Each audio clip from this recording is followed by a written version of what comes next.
तो हम मेष लगन में बृहस्पति और शुक्र की युति के बारे में चर्चा कर रहे थे और अब तक हमारी चर्चा अष्टम भाव तक पूरी हो भी चुकी है। इस वीडियो में देखेंगे नवम भाव के लिए। अगर मान लो आपका बृहस्पति और शुक्र का युति धनु राशि में बन रही है आपके नवम भाव में, तो ऐसे में इस युति के प्रभाव को आप कैसे देख सकते हैं। यहाँ देखिए, जुपिटर अपने खुद के घर में होंगे और शुक्र इनके साथ होंगे। शुक्र आपके चार्ट में दूसरे भाव और सातवें भाव के स्वामी होकर यहाँ स्थित होंगे। तो नो डाउट यहाँ मैरिज के बाद आपका लक आपका बहुत ज़्यादा साथ देगा, लेकिन इस वजह से आपके विवाह होने के पश्चात या कभी कभी हो सकता है विवाह से पहले भी आपको विदेश यात्रा या विदेश में सेटलमेंट के चांसेस बन सकते हैं। बट मोस्टली केसेस में अगर स्त्रियों का चार्ट है तो उनके लिए ज़्यादातर केस में इस बात की संभावना है कि मैरिज के बाद विदेश यात्रा का चांस बनेगा, जबकि पुरुषों के लिए ऐसा पहले भी हो सकता है मैरिज से।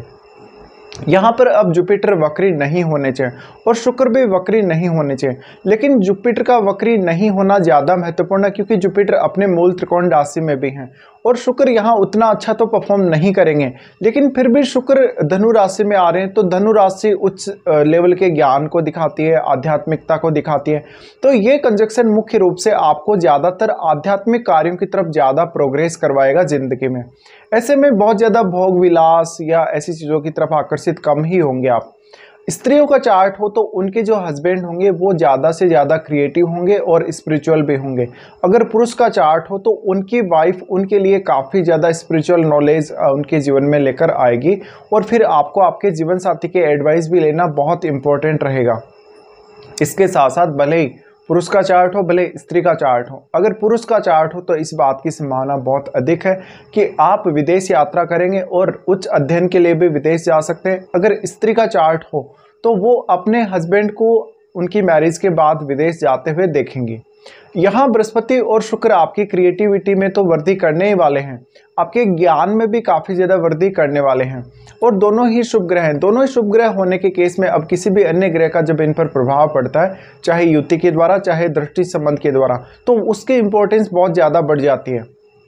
इसके साथ साथ यहाँ जुपिटर निश्चित रूप से ही स्ट्रॉन्ग होंगे, लेकिन आपको फिर भी जुपिटर के बल को देखना चाहिए और जुपिटर वक्री तो नहीं है, ये भी आपको चेक कर लेना चाहिए। इसके साथ साथ अगर इस कंजक्शन को बुध का सपोर्ट या चंद्रमा का सपोर्ट मिल जाता है तो आपके लिए एजुकेशन के मामले में, आध्यात्मिकता या धार्मिकता के मामले में, या फॉरेन का जो कल्चर है, फॉरेन की जो संस्कृति है उसको एक्सप्लोर करने के मामले में ये ज़्यादा बेटर हो जाएगा आपके लिए।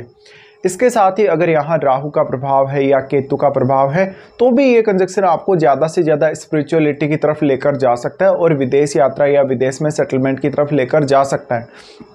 लेकिन बृहस्पति आपके ज्ञान को और आपकी बुद्धि को ज़्यादा से ज़्यादा यहाँ बढ़ाने का काम करेंगे और देखा जाए तो भौतिक मामलों में आप अपनी लाइफ को ज़्यादा से ज़्यादा स्टेबल भी देख पाएंगे इस कंजक्शन की वजह से।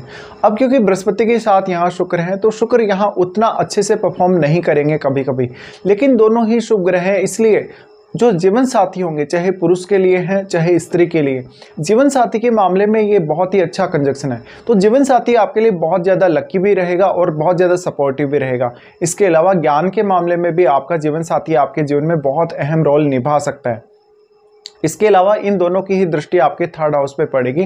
थर्ड हाउस पे जो दृष्टि पड़ रही है इसकी वजह से आप में धार्मिक या आध्यात्मिक क्रिएटिविटी डेवलप हो सकती है। आप बहुत सारे अलग अलग लोगों की कल्चर और अलग अलग देशों की कल्चर के बारे में जानने में उत्सुक रहेंगे, लेकिन कहीं ना कहीं विदेश से अगर आपको इनकम सोर्स के मामले में देखना है या विदेश के साथ जुड़कर आपको ऐसा कोई भी बिजनेस भी करना है अगर, तो ये कंजक्शन आपको बेहतरीन सपोर्ट करेगा। अब आपके चार्ट में बृहस्पति जो कि आपके नवम भाव के तो स्वामी हैं ही, वो आपके 12वें भाव के भी स्वामी हैं। ऐसे में अगर किसी भी स्त्री जातिका को या पुरुष जातक को अगर बृहस्पति की महादशा इस जीवन काल में आती है तो उनके विदेश सेटलमेंट के ज़्यादा चांसेस बनेंगे। वो विदेश सेटलमेंट के चांसेस दो मुख्य कारणों से हो सकते हैं, विवाह होने की वजह से या विवाह के पश्चात या फिर अपने स्टडी पर्पज से। अगर शुक्र की महादशा आपको आती है तो ज़्यादातर आप में क्रिएटिविटी का विकास ज़्यादा होगा, दूसरी कल्चर या दूसरी संस्कृति को अपनाने के लिए आप उतने ही ज़्यादा उत्सुक रहेंगे। इसके अलावा आपको ये भी देखना पड़ेगा कि बृहस्पति और शुक्र आपस में कितने ज़्यादा क्लोज हैं।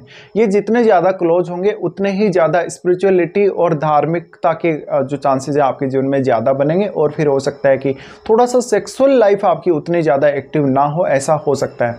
अगर यहाँ पर दोनों के बीच में डिग्री वाइज काफ़ी ज़्यादा डिफरेंस है तो ऐसे में आपके जीवन में ज़्यादा अच्छे से बैलेंस क्रिएट हो सकेगा इन दोनों की युति की वजह से।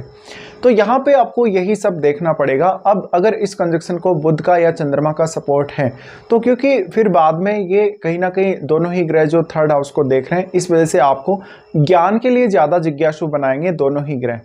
यहाँ पे अब आपको किसी भी अन्य ग्रह जैसे कि सूर्य का अगर प्रभाव है, अगर मंगल का प्रभाव है तो वो भी चेक कर लेना चाहिए, क्योंकि मंगल के प्रभाव की वजह से भी आप वो सब अचीव कर सकेंगे या सूर्य के प्रभाव से भी आप वो सब अचीव कर सकेंगे जो वास्तव में आपको इस कंजक्शन की वजह से मिलना चाहिए, क्योंकि सूर्य और मंगल दोनों ही एनर्जी प्रोवाइड करेंगे इन दोनों ही ग्रहों को। ऐसे में अगर यहाँ बृहस्पति वक्री हो जाते हैं तो आपको हो सकता है कि बृहस्पति से रिलेटेड जो परिणाम है उनमें थोड़ी कमी जरूर देखने को मिल सकती है।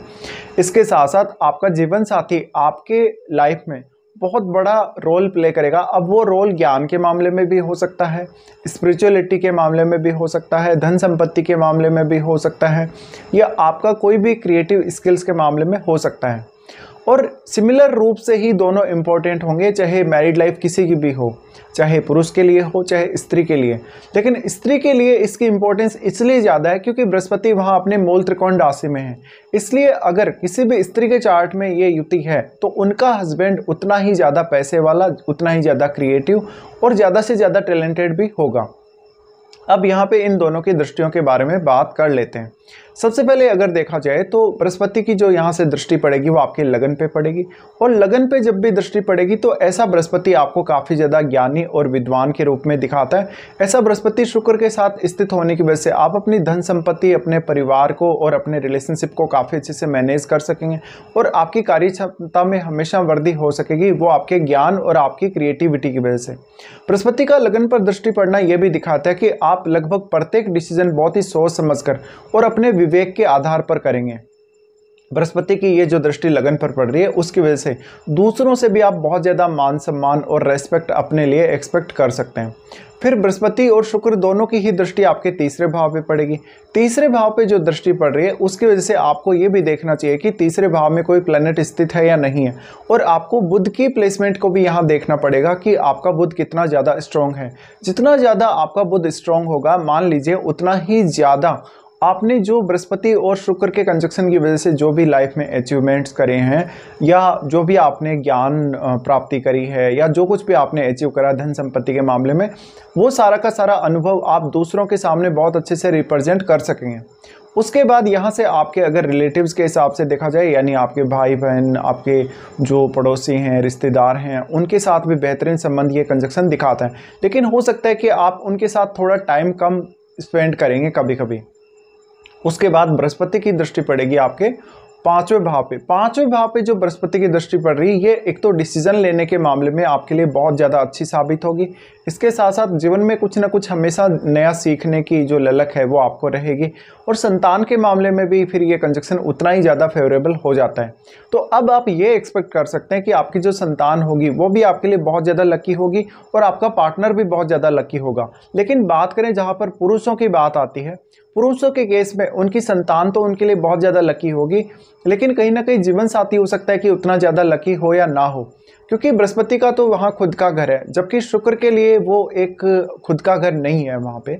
लेकिन फिर भी नवम भाव में शुक्र कभी कभी उतना अच्छे से परफॉर्म नहीं करेंगे, तो यहाँ बृहस्पति को हम ज़्यादा प्रायोरिटी दे सकते हैं।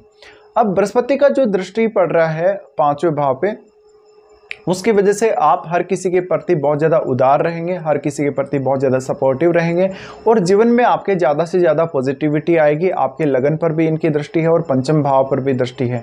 इस वजह से आप जीवन में जहाँ जहाँ भी समस्या में रहेंगे, भले ही वो समस्या किसी भी प्रकार की हो सकती है, कैरियर से रिलेटेड हो सकती है, रिलेशनशिप से रिलेटेड हो सकती है, धन संपत्ति से रिलेटेड हो सकती है, या कोई भी अन्य समस्या भी हो सकती है, तो उसको लेके आप जीवन में बहुत ज़्यादा सीरियस रहेंगे, और उस समस्या को दूर करने में आप बृहस्पति रूपी ज्ञान का प्रयोग कर सकेंगे।